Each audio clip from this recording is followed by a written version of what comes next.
This is gonna be one fun trip. Yeah, Stanley. Could you lend us a hand here? Stanley peered out of his sunglasses. Chloe, his girlfriend, and Alex, their friend, were dragging over 2 heavy duffel bags. Whoa. What is this? Chloe, we're going for a weekend, not a week. This is for 2 days. Now come on, be the gentleman you are and put it into the trunk. What in the world do you women carry in your bags? Stanley said as he dumped the bags in the trunk. Chloe and Alex snickered as they hopped inside. Hurry, Stanley. Let's go. I don't want to waste any time. Let's get there before sunset. I'm soaking in the waters as soon as I get there. It was summer vacation, and Stanley, Chloe, and Alex planned to spend a weekend somewhere far, like Brazil, and have a little adventure. But there was only one tiny problem. The 3 were college students on a really tight budget, and traveling to another country was a no-no, and even going across the states would cost a lot. So they decided to settle on hiking the trails up in the forest right at home in Louisiana. It was a small trip, about 3 hours away, but it fit their budget. All was fine, except when they got there, choosing the right motel to book took a few more hours. And when it neared sunset, they had to call it a day.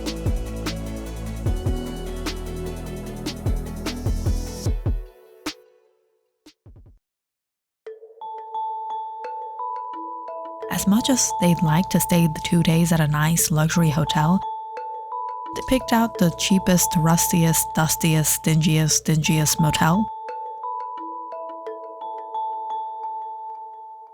that only cost them $50 per night. Hello there. What's your name, beautiful? Alex. We're getting a bit late. Could you please give us the keys? Sure. The couple is staying together and you'll be staying alone? Is that a problem? I thought I'd give you a special couples discount. Your friends share a room and you and I can share another. The nights are pretty long here. You wouldn't mind having some company, would you?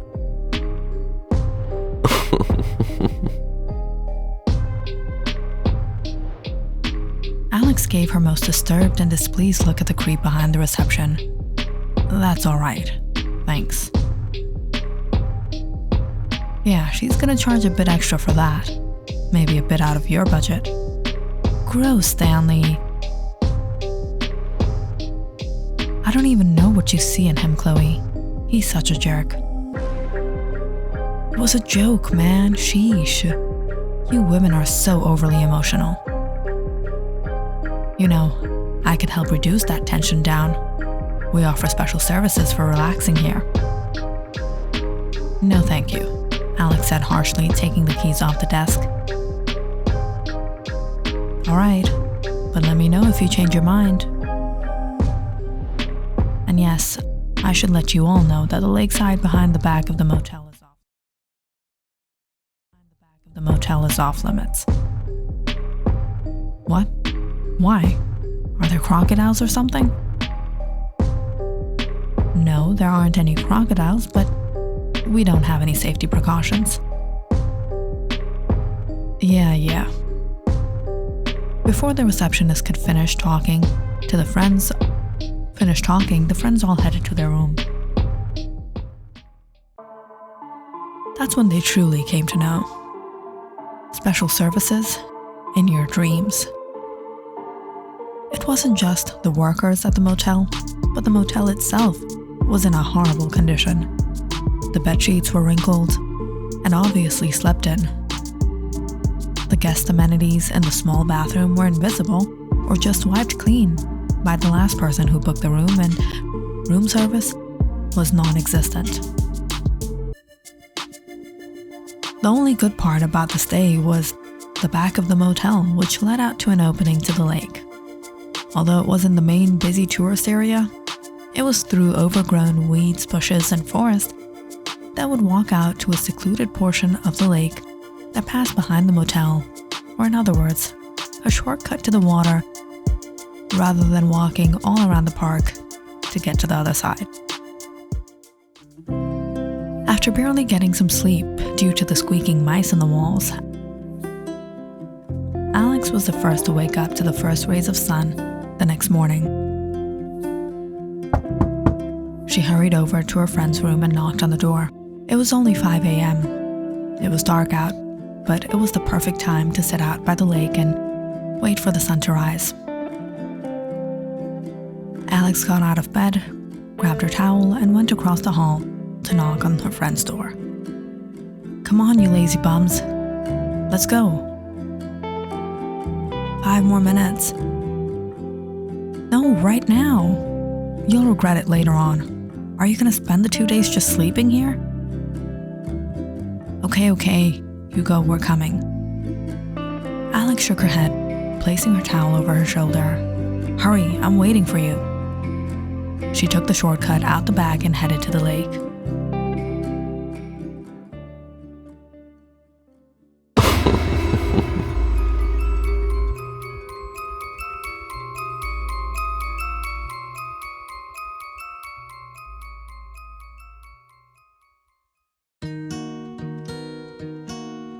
It was about 20 minutes later that Stanley and Chloe finally freshened up and headed out to the lake. But they were surprised to find the bank empty. They walked around for a bit, calling Alex's name. But she wasn't there. That's when they noticed a signboard that read, "No swimming at any time." "You think she went back to her room? You stay here. I'll go find her." "Okay, hurry back." Chloe sat down by the bank while Stanley ran back towards the motel. But strange as it was, Alex's room was empty. Stanley walked out in front of the motel and scanned the streets. Where'd this girl go? After walking down the sidewalk for 5 minutes, he stopped by the nearby coffee stall and inquired if the man had seen a young woman leaving the motel. "No, I haven't seen anyone like that." "You guys are staying at that motel?" "Yeah, why?" Stanley asked, staring at the bizarre look at the man's face. "No reason, just that I've heard things happening like this before. This isn't the first time one of the guests have gone missing, and this motel doesn't really have a good reputation as is."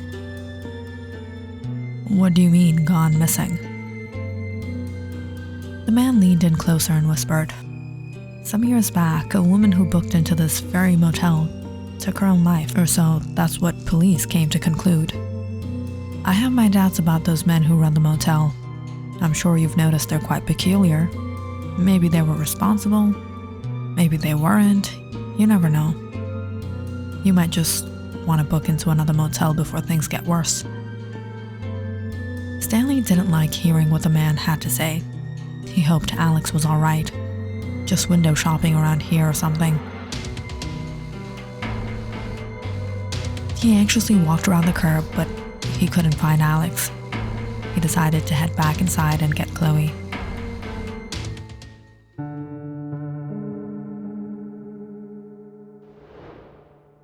"Mr. Griffin, is everything all right? I forgot to mention we serve breakfast here as well. The food is a delight." "That's all right, thank you." "You don't want to order?" "I said it's all right." "No, please, I insist. Come with me, Mr. Griffin. Let this be a complimentary gift on behalf of the motel."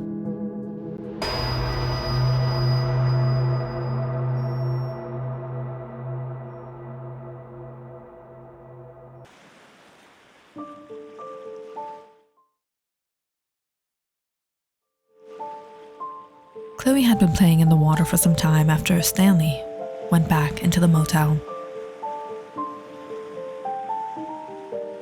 As the sun started to hit the area, the waters became warm and comforting.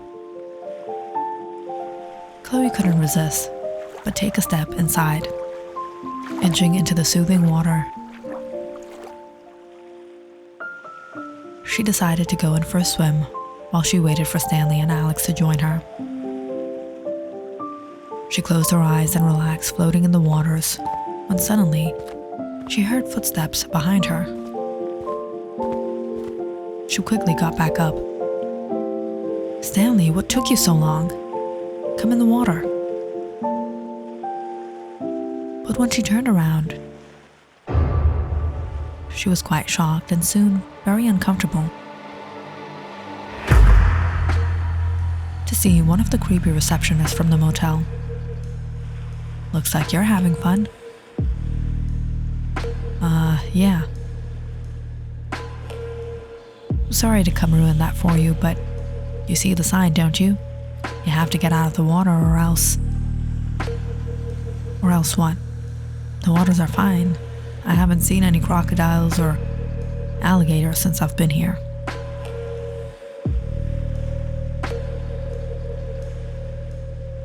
The man walked along the bank, staring at Chloe. He picked up her towel from the rock where she placed it and sat down. "Is this yours?" "Can you put that down, please?" Chloe said as she swam towards the bank. This guy was such a creep. "It's right here, sweetheart. You can come and get it yourself. Or are you one of those shy types?" "Look, mister, my boyfriend is going to be here soon, and I'm sure he's not going to like you touching my things." As she stretched out her hand to take the towel, just when she jumped back, seeing the man try to grab her hand, Chloe quickly swam back in a panic. "What do you think you're doing?"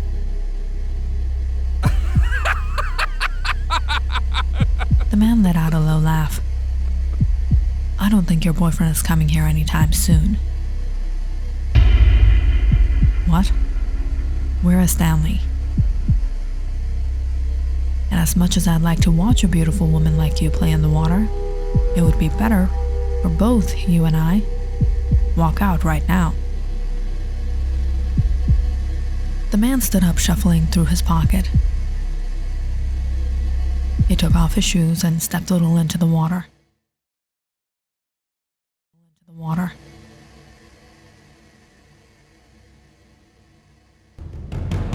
"Bad things happen to bad girls like you, my dear."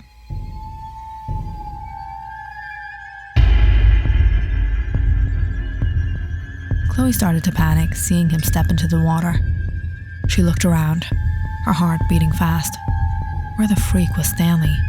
Where was Alex? Or what happened to Alex? Did she get lured by these creeps? Who knew what they did to her?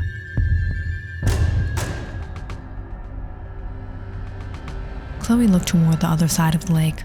The tourist area was maybe 20-minute swim away. Would she be able to make it? Don't make the mistake of swimming out any further. You'll regret it. I'm warning you. Get out of the water.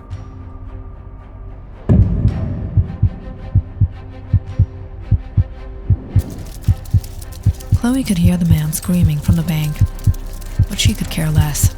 If she tried going back, he would definitely attack her, tie her up, or who knows what was in his sick mind. Chloe didn't know what happened to her friends. She had to get to the police quick.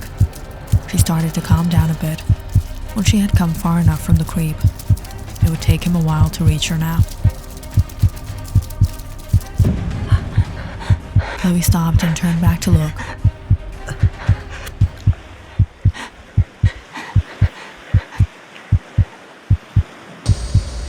When she suddenly felt something brush along her leg. She began kicking and swimming rapidly in fear. She had to get to the other side.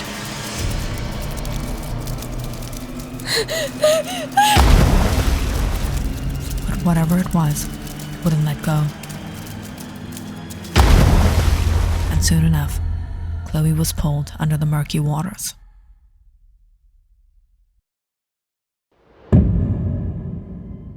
The receptionist frankly hurried out of the water.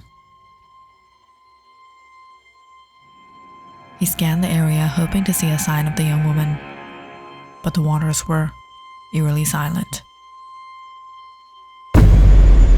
He flinched, suddenly feeling a hand on his shoulder. What happened? Another one?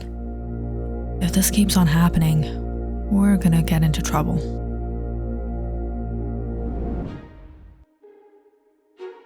When the Lakeside Motel was reopened 2 years ago and put on sale for only half of its original price,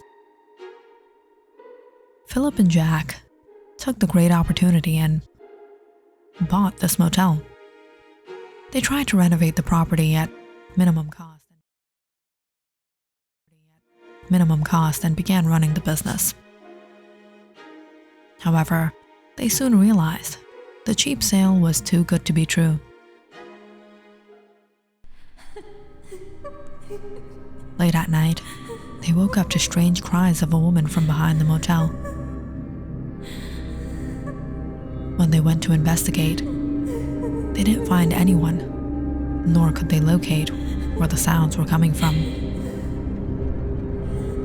At first, they believed the sounds were coming from across the lake, but when they inquired, everything seemed to be fine.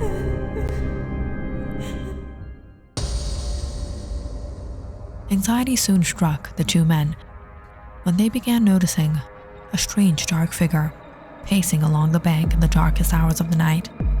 They stayed awake long nights watching the presence standing there from the safety of their motel room, only to be petrified to see the figure walk into the waters and disappear.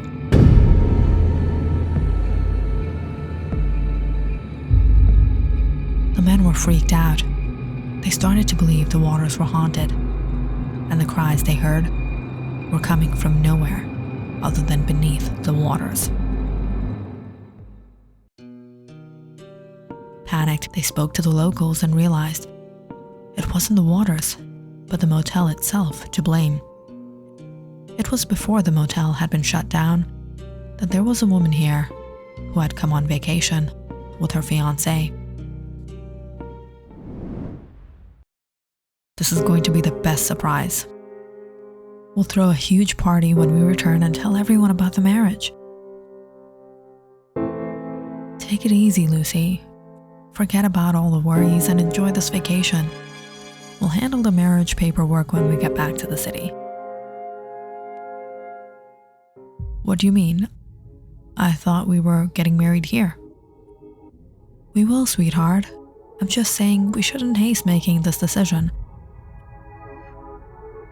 What do you mean, make a decision? I thought you were ready. I was ready. I left everything for you.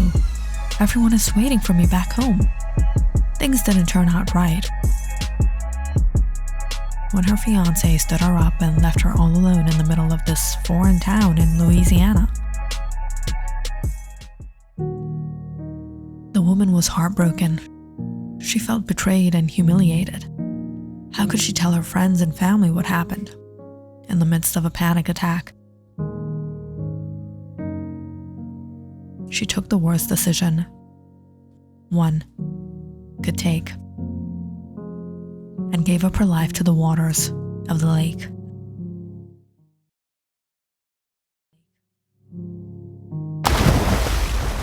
Never to be found again.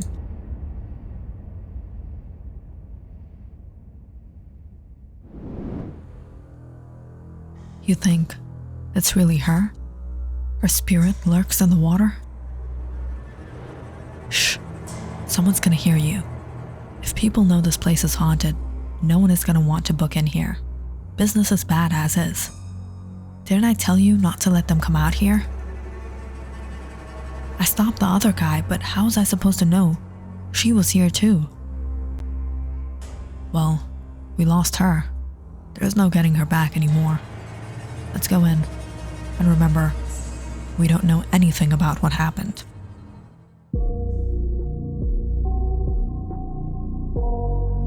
Alex, Chloe?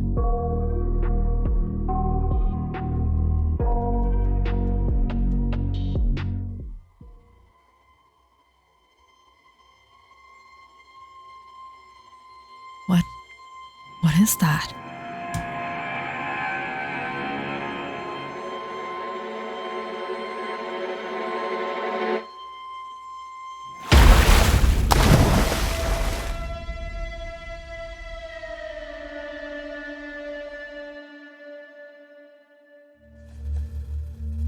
If you enjoyed this story, please like and subscribe to my channel and share this video with your friends and family.